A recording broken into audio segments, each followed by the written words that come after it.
All right, hello everyone. Welcome to a very special episode of What the Funk. Today we have a special guest, Julian from Eat the Blocks. Hello, Julian. Hello, everybody. Julian has a YouTube channel where he talks about everything from Solidity to DeFi and anything in between. And Julian, you have the special honor of being the first person I've interviewed on my channel. How does that feel? That's awesome. I feel so special. Thank you. So you get to set the bar for everybody else who comes on here. Yeah. First, basically, how we got to know each other. We started talking on Twitter, but I think we both started following each other earlier than that.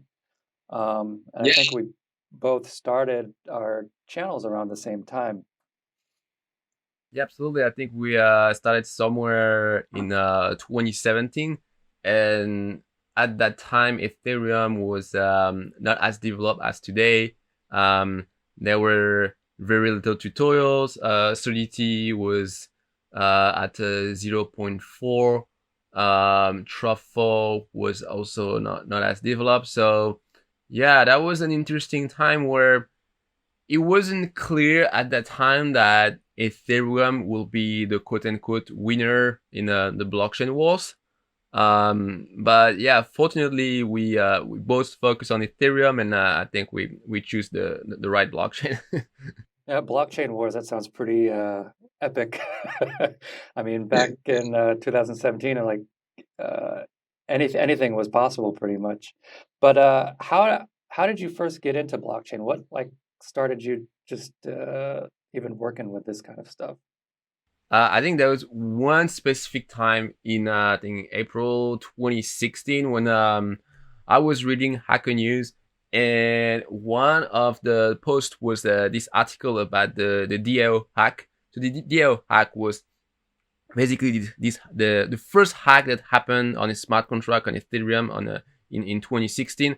So the DAO smart contract was basically an investment fund controlled by a smart contract, and someone find a way to steal almost all the money from this smart contract. And so of course that was a huge event in Ethereum, and that ultimately resulted in a split of Ethereum into two parts: the Ethereum that we know now, and another part which is called Ethereum Classic, that refused to roll back all the transaction of the DAO that stole the funds.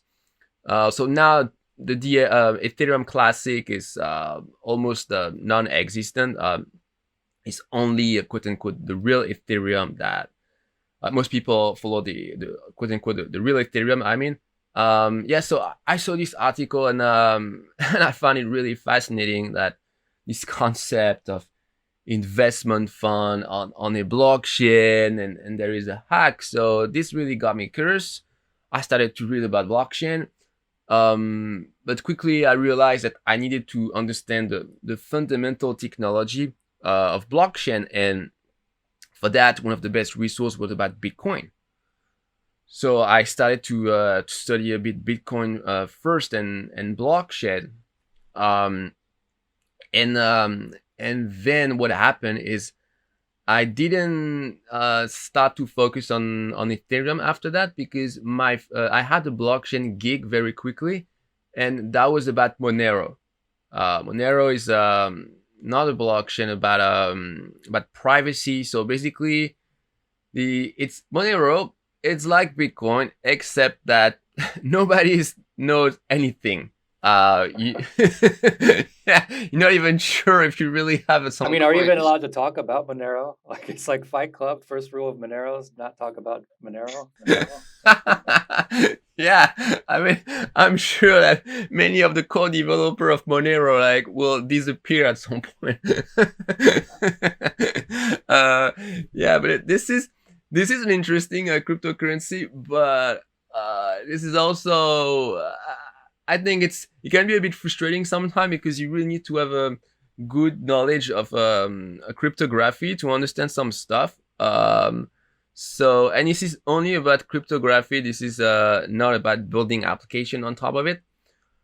So I did this, but I felt like I couldn't really contribute to anything. Um, and oh yeah, and everything is in C++ with Monero. So then I started to think about Ethereum again. I thought, well, actually, Ethereum is a lot about web development skills, because when you build this decentralized application, this is essentially a web application with an API to the blockchain. So yeah, I started to really focus on that, and that really coincided with the rise of Ethereum, and little by little we saw a lot of other blockchain projects kind of dying off a little bit, but Ethereum kept on being really really strong. Yeah. Yeah. So, were you a web developer before you started working with blockchain, or did you have any other type of programming experience before that? Yeah, I started to teach myself software development in 2014, and I got started with PHP and WordPress, and that was really good for learning and to find my first customers. Um, but quickly I found that the PHP industry is really filled with less than ideal customer, to put it really mildly. Yeah, I think I've had So the same experience. Is it's kind of a diluted market. oh yeah, the same experience. For freelance work.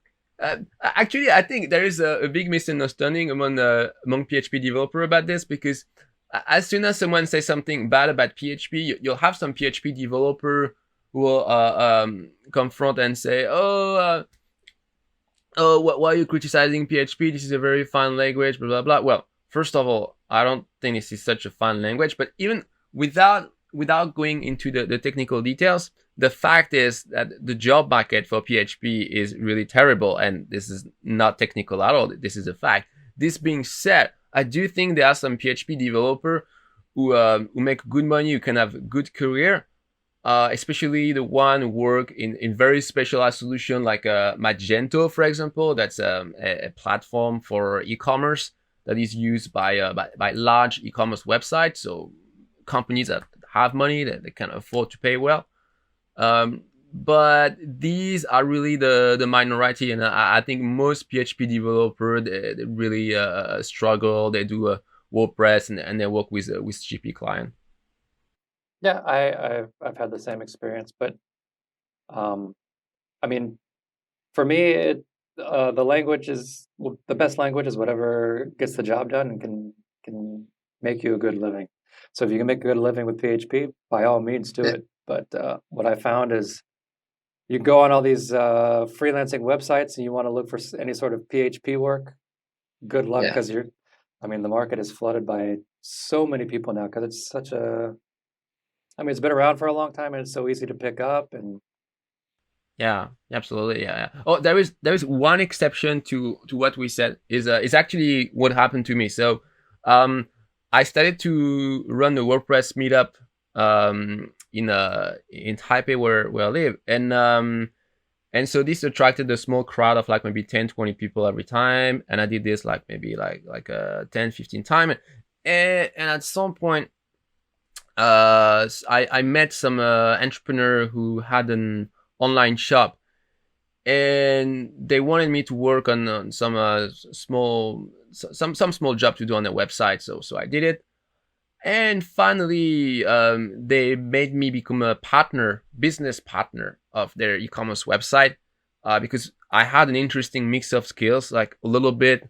of web development skills, but before in my previous career I used to work in finance, so that made me also a good fit for like managing things and doing some business. um so yeah, I basically yeah, became a business partner like this, and I think the same thing can happen with other online entrepreneur. They, especially if the business start to take off, they start to have many things to do. Um, and yeah, so if you have a little bit of PHP skill, you can say, well, I mean, I'm gonna maintain your website, and I can also do other tasks, and this can be interesting for them. Yeah. yeah, I think the if you want to, I mean, I think more developers need to learn, I guess, what they call soft skills, Mm. is so people skills, business skills, marketing skills, and that's how you actually get ahead as a developer. Or just go beyond writing code and do something a little different. For example, a YouTube channel, which I was going to ask about about next, is like what got you into, or what made you decide to create a YouTube channel? Yeah. So for my YouTube channel, I realized that there was very little tutorial when I started to learn about Ethereum. So I yeah, I was thinking, okay, what's the best way to learn this? And I remember what I did with PHP, and so with PHP, I basically run this WordPress meetup where I was teaching PHP that I was also just learning. So I thought, well, I might as well do the same thing for blockchain and Ethereum. So I thought, well, I'm gonna teach Ethereum as I'm learning it. Yeah. Okay, that's basically how I started mine. Is I just wanted to make an overall programming channel, but I was learning Ethereum at the time. So I mean, I figured why not start making videos as I'm learning what I'm learning about, and just kind of solidify the ideas in my head as I make videos. So Yeah, so yeah, you that's a start really good idea. start Yeah. you start this channel, or you create these videos, and people look to you as kind of like an expert, but really you're you're just starting out just like them, but you're just basically um, demonstrating that you've just learned something. Yeah, Uh, that's true, and because there is the phenomenon when you start to talk about some technical topic, people will assume that if you have the nerve to talk about it, that probably means that you know much more than what you just show. yeah, that's true, and I think most people who actually teach or talk about technical topics, I mean, they don't know that much. I mean, they know a lot about specific ideas, but I mean, they're just like you and me. They're interested in a topic, they learn about it, and then they just kind of share that with people. That's the only difference, is that they share what they've learned. Yeah, Um, that's for sure. And I think that the people who are like really the top technical expert in any niche, actually they're not necessarily the best teacher, because what they're doing is just so advanced. Like they are so far from the problem of the beginners that I don't think that would be really a great teacher. So the best teachers, I think, are people who are good for sure, not necessarily like really top technically, but yeah, they're good, and yeah, they have enough empathy to understand and care about the problem of beginners. okay. So, when you do your blockchain development, do you have like a preferred stack of tools? Yeah, so of course, use Solidity for the smart contract. That's not obvious, but you can also choose a Viper if you want, like Uniswap. Then I use I think Truffle. Uniswap version 2, they switched back to Solidity for some reason. I'm not sure why, but I think I read that somewhere on Twitter. Oh, okay, interesting. Yeah, I have to look at the new smart contract. What I like with the old smart contract with Viper is that it was really simple to understand. Okay. Yeah. Yeah, so I was talking of smart contract language. Then yeah, use Truffle. For local blockchain, I don't use Ganache GUI. I just use the Ganache CLI that is already embedded in Truffle, and the reason is I tend to prefer CLI tools because I like to do everything with my keyboard, not necessarily for speed, but because I want to preserve my finger from repeated strain injury (RSI), which is like a common injury in programmers. Um, and yes, I use this. What else? For the yeah, I also use Open Zeppelin. Like if I have to implement any tokens.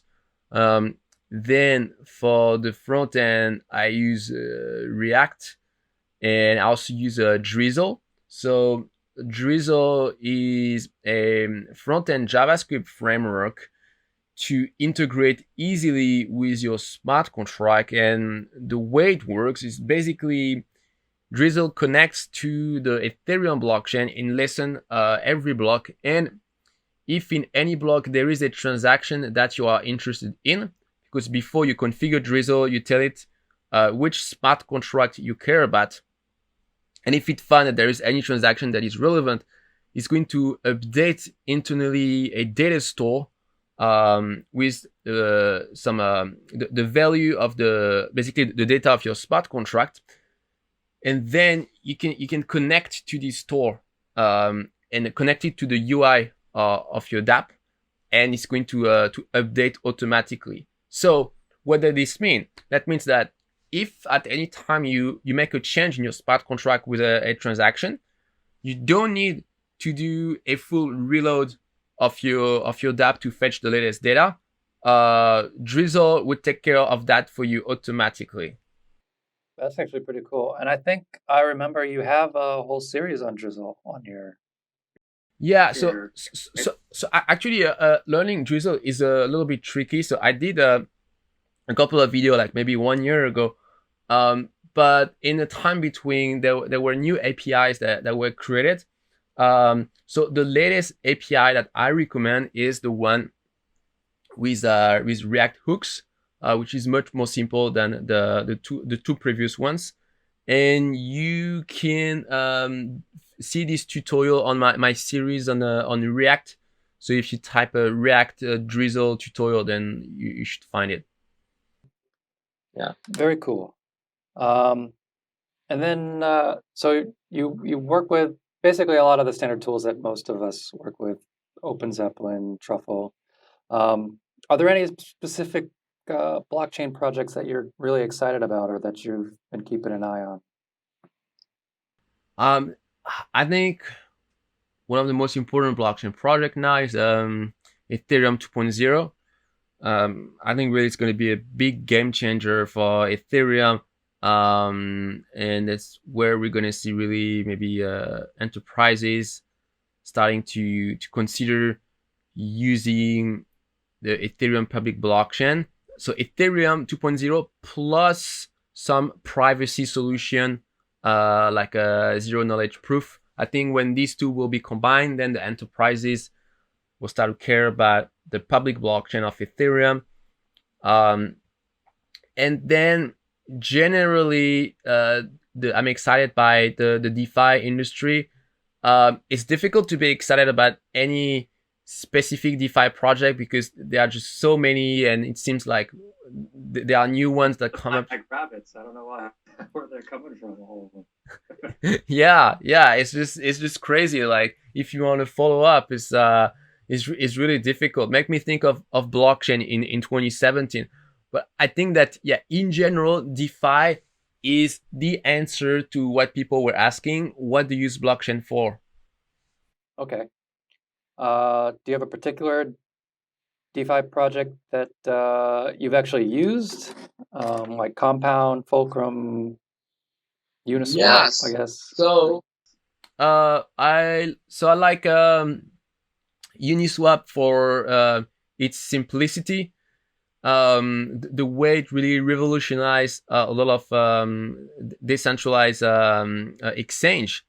So basically, the founder of Uniswap, it was inspired by a post of Vitalik Buterin that described an alternative way of building decentralized exchange where you have a liquidity pools and you don't match directly buyers and seller, but there is this liquidity pool. That was really a revolutionary idea, and that really simplify also the way decentralized exchange work. And so they were the first one to introduce this idea.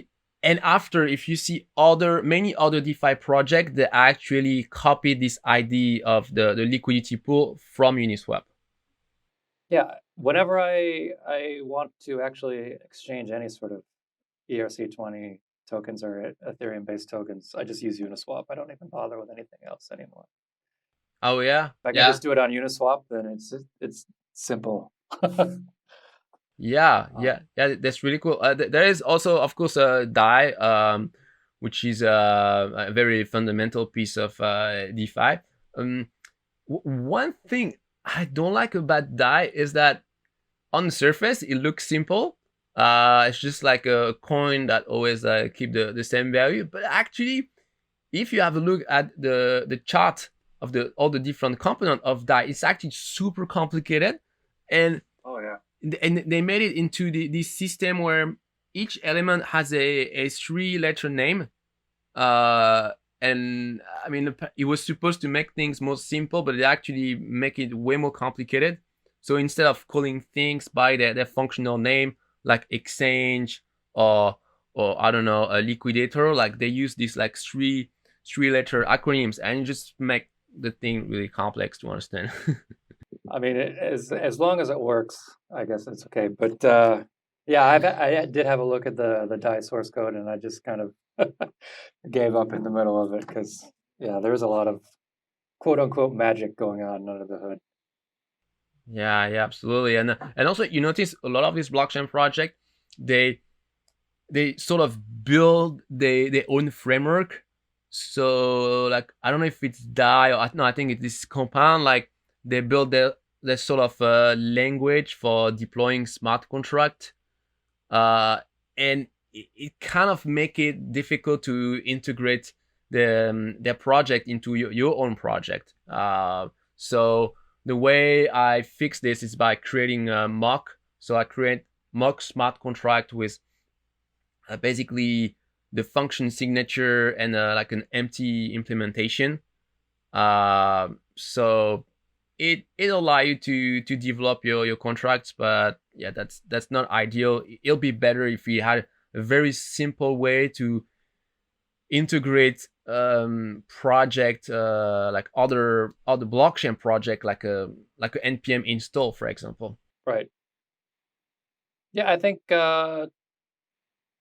Truffle was trying to solve this with they had like the Ethereum package management system.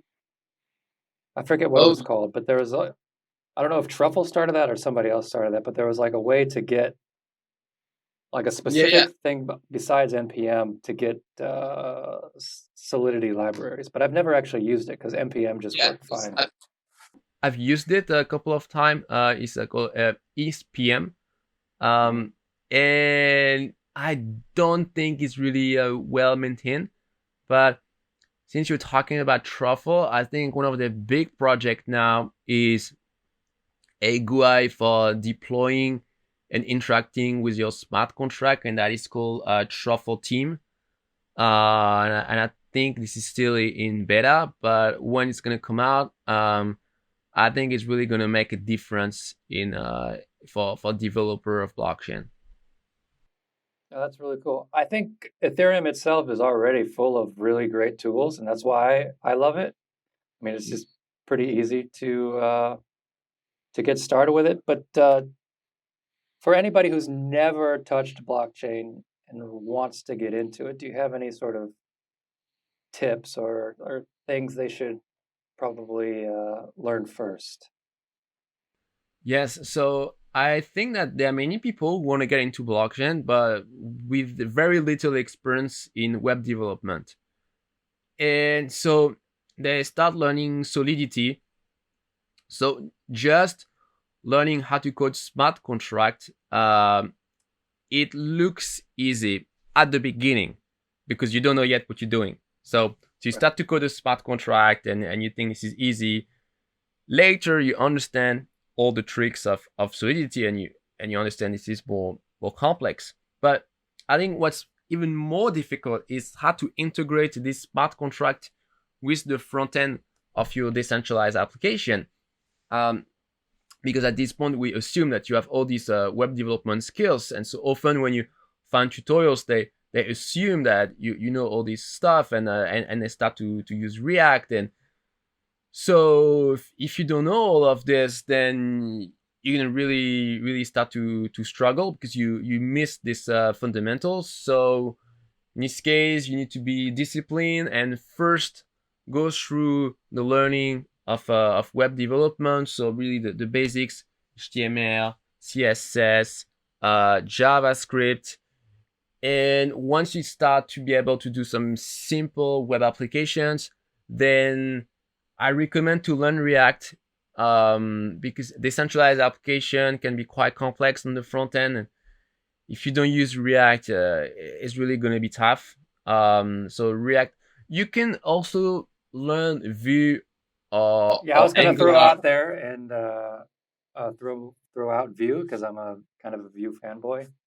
I know React is probably the most popular framework for blockchain development, but I still advocate for Vue. I'm kind of a Okay, so I know why you advocate for Vue. So let me give you like some context here. So I think Vue really appeal to backend developer who don't really want to waste time on the complexity of React. They just want something super quick and easy. Um, so yeah, like this could be a good reason to adopt Vue. Um, Still, why I would still recommend React is because on the job market, the number one skills demanded for front end developer is React and not Vue in like maybe 95% of cases. yeah. I mean that makes sense from a job market's point of view. I mean whatever I recommend whatever gets your foot in the door. But I mean if you have to learn one, probably React if you don't know the other. So Yeah, for sure. Yeah, you start with React, and then you can start to learn Vue. And so what happened is a lot of developers they use React at work, and for their personal project they use Vue. Uh, and is there anything you're working on, or is there anything you'd like to let the viewers know about or share with the audience? Yeah, so I have this course for blockchain developer where we build 30 decentralized application on Ethereum, and I started this course more than a year ago. Yeah, almost like 1 year and 3 months ago, and I'm only now about to finish it. And the last project of DAP30 is really really exciting. That's a decentralized exchange for ERC20 token. So we build this with Solidity on the Ethereum blockchain, and so you can buy and sell token in a decentralized way, a little bit like a Uniswap. And I I make it interesting also by making it integrated with a couple of DeFi projects. So we use DAI as a quote currency. So to buy or sell token, you're gonna use DAI and not Ether, and so that Okay. that allow you to have a more stable trading, because with Ether, the value of Ether changes all the time. But if you Right. use DAI, it's not the case. So that's an improvement.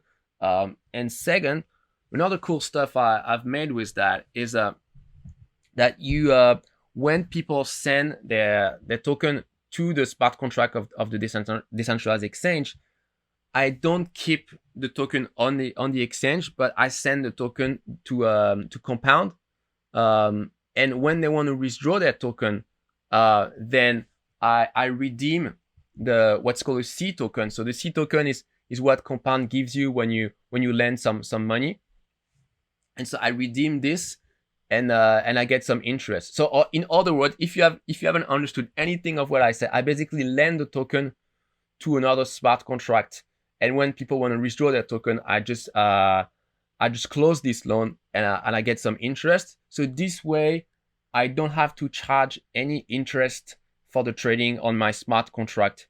It's just interest earned on the deposit. Oh, wow. Yeah, so that's basically what today's banks actually do with your money when you keep your money in the bank. They just immediately lend it out to somebody and then just collect the interest. That's actually pretty cool. Uh, so you've got a course. Anything else? Or No, I mean that's my big project. Apart from this, I mean, where I recommend people to start, if you want to become a blockchain developer, and you don't really know the full process, you want to understand this from high level, what you need to learn and what you need to do in order to find your first blockchain job. I have a short training of 7 lessons where I basically give you all my secret, everything you need to know to become a blockchain developer. So if you want to get access to it, you only have to go to my website, eattheblocks.com, and you register, and I'm going to send you all of this. And after, you'll be really, really clear on what is the path you need to take to become a blockchain developer.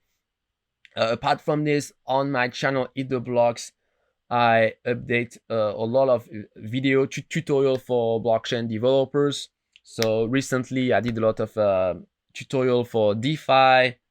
Currently, I'm doing a series on Hyperledger. Sometime I do I give some career advice for blockchain developers. So yeah, I mean, yeah, definitely also check my YouTube channel. Awesome. All right. Well, it was a pleasure talking to you, Julian. And for my audience, if you would like to learn more about so many different interesting topics related to blockchain development, go ahead and check out Julian's channel, Eat the Blocks. And with that, we'll say goodbye. Thank you, Ed. Bye bye.